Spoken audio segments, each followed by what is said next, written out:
जब आप रचनावली का संपादन कर रहे थे, मैंने देखा बहुत ही इस बात के लिए मैं आपको साधुवाद दूंगा और राजकमल प्रकाशन को भी इस बात के लिए धन्यवाद दूंगा कि नंद चतुर्वेदी जी की रचनावली के बहाने उन्होंने उनके लेखन और प्रकाशन से जुड़ी हुई जितनी भी सामग्री थी उनको एक जगह आप लोग प्रस्तुत करने में सफल रहे।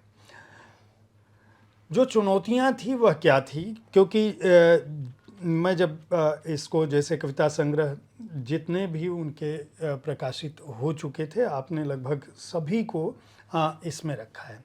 यहाँ तक कि जो असंकलित कविताएं थी उनको भी आपने इसमें रखा है। इसके अलावा नंद बाबू की जो अपनी भूमिका थी उन पुस्तकों में कविता संग्रहों के साथ उनको भी आपने परिशिष्ट के रूप में दिया है। जब आप इनका चयन कर रहे थे और हर व्यक्ति की एक पढ़ने के दौरान मैं जानता हूँ, जब मैं भी पढ़ता हूँ तो किसी एक कविता पर या कुछ कविताओं पर मन एकदम ठहर जाता है और लगता है कि यार क्या बात है, इतनी अच्छी बात आनी चाहिए थी। तो जब आप नंद बाबू की रचनावली से, खासकर उनकी कविताओं से गुजर रहे थे और उनकी खुद की लिखी हुई चीज़ों को, वो उनकी भूमिका को, जब उन्होंने अपनी पहले कविता संग्रह की जो भूमिका लिखी, दूसरी को जो लिखा, मैं इसकी परिशिष्ट में पढ़ रहा था, नंद बाबू ने जिस तरह से बातें रखी हैं या जिस तरह से हाशिए पर, मैंने दरअसल जो मेरा पहला सवाल था वो इसीलिए था क्योंकि नंद बाबू ने उन बातों को थोड़ा सा उनका उल्लेख किया है। जो पूरा का पूरा राजस्थान के इलाके का साहित्य मुख्य धारा में आ सके, हिंदी साहित्य खासकर और हिंदी के लेखक, इसके लिए उन्होंने सप्तकिरण, जिसका आपने उल्लेख भी किया है, वह स्वयं निकाला और संपादित किया था।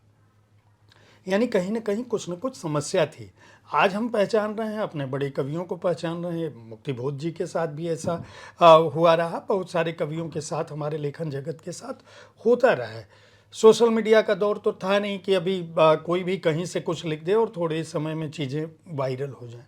तो मैं ये चाहूँगा कि इनमें जब कविता समग्र आप कर रहे थे तो कौन सी कविताएं आपको लगी कि नहीं, ये इन कविताओं की चर्चा बार बार होनी चाहिए, या ये कविताएं दूसरे जो हमारे समकालीन रचनाकार हैं उनसे कहीं ज़्यादा बेहतर है, जिनको समय से अगर आ गई होती तो शायद इनका अर्थ कुछ और भी होता है। एक बात तो ये मैं आपसे निवेदन करूं कि नंद बाबू के अंतिम चरण की कविताएं, उनके जीवन के उत्तरार्ध की कविताएं, ज़्यादातर कविताएं अच्छी जगहों पर छपी। अच्छी जगहों से मेरा आशय ऐसी जगहों पर छपी जहां से वो बड़े पाठक वर्ग तक जा सकती थी। जैसे मैं याद करता हूं, उनकी दो कविताएं महाराज और महारानी, ये दोनों जनसत्ता में छपी थी और छपते ही वो चर्चा में आई थी। इसी तरह जिस कविता पर मेरा मन बार बार जाता है वो कविता है उनकी शरीर। उनके अंतिम संग्रह, जो कि दुर्भाग्य से उनके देहावसान के बाद छपा था, आशा बलवती ये राजन। शरीर शीर्षक की जो कविता है, आप अनुमति दे तो मैं उसमें से कुछ अंश सुनाऊंगा। मैं चाहूँगा एकदम और सुनाएं, क्योंकि आशा बलवती है राजन, मैंने उसका शायद उल्लेख भी किया था बुक कैफे में, और वह निश्चित रूप से बेहद उम्दा संग्रह। जी। तो शरीर के बारे में जैसा मैं आपसे जिक्र कर रहा था, नंद बाबू की कविताओं की विशेषताएं बहुत सारे लोगों ने बताई है, कल्याणमल लोढ़ा से लगाकर माधव हाड़ा तक ने। मोटे तौर पर मैं जिन 2-3 बातों के लिए नंद बाबू की कविताओं को महत्व देना जरूरी समझता हूँ, उनमें से पहली बात तो ये है कि देखिए, एक तो ये कि जिसको जीवन राग कहते हैं, है ना, आप अगर मैंने नंद बाबू को देखा है, आप अगर उनको देख पाते तो आपको लगता कि हाँ, कवि ऐसा ही हो सकता है। एक बात तो ये।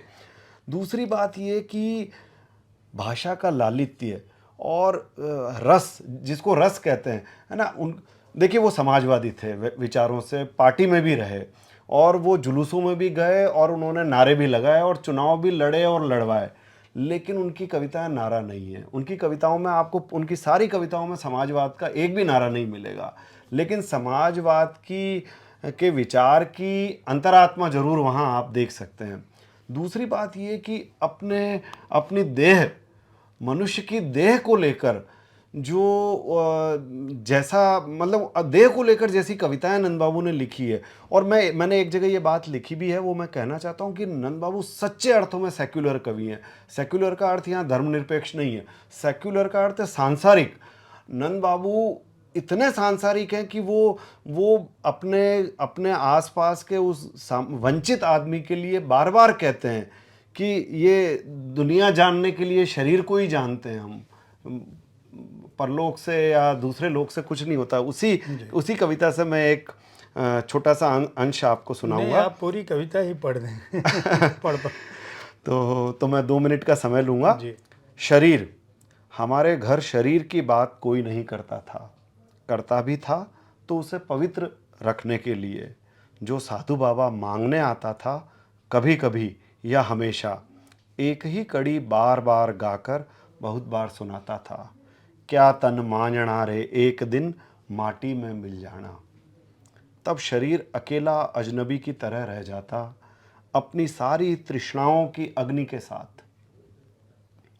शरीर से डरने का तर्क भी था, उसका क्षरण बिरछ का ज्यों पात टूटे।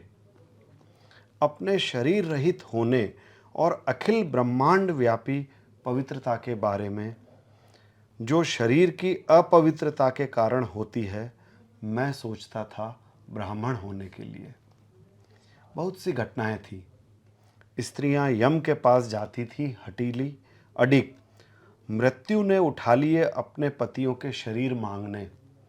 देहातीत प्रेम का एक बार फिर देहानंद लेने के लिए। द्रौपदी 5-5 पतियों को बांधे रही शरीर से, अनुद्विग्न प्रसन्न। राम कौन सी सीता के लिए विकल थे, मृग नयनी कहते। अघोरी शिव भुवन भर में दौड़ते रहे, पार्वती के ठंडे गलते अकिंचन शरीर को शरीर पर लिए, शरीर के लिए। तथागत ने शरीर के लिए ही तो पूछा था, तुम भी एक दिन ऐसी ही हो जाओगी यशोधरा, पृथ्वी पर गिरी अचानक रंगहीन पाखुरी की तरह।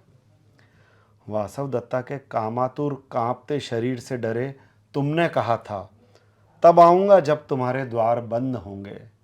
तथागत वासव दत्ता आत्मा नहीं शरीर थी, तुम्हें उसी क्षण सारे लोक के सामने अपनी युवा कामना के लिए बुलाती। किसने गिने कितने कल्प कल्पांतरों तक तुम्हें देखने के लिए प्रतीक्षा विवल रही वृषभानु कुमारी। कृष्ण, दुनिया जानने के लिए शरीर को ही जानते हैं हम, देहातीत प्रेतात्माओं के लिए नहीं बनी है पृथ्वी। क्या बात है। नंद बाबू रहते तो जी जी जी जी।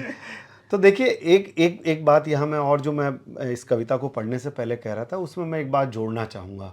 नंद बाबू असल में हमारी जो भारतीय कविता का जो खास तौर पर हिंदी भारतीय कविता मैं कहना चाहूँगा इसको, उसकी जो एक परंपरा है, ब्रज से नंद बाबू हिंदी में आते हैं, उन्होंने ब्रज भाषा में लिखना शुरू किया था। और नंद बाबू संभवतः हिंदी के अकेले एकमात्र कवि थे जिन्होंने भूमंडलीकरण के दिनों में कविता लिखी और जिन्होंने दरबार में भी कविता सुनाई थी 11 वर्ष की आयु में।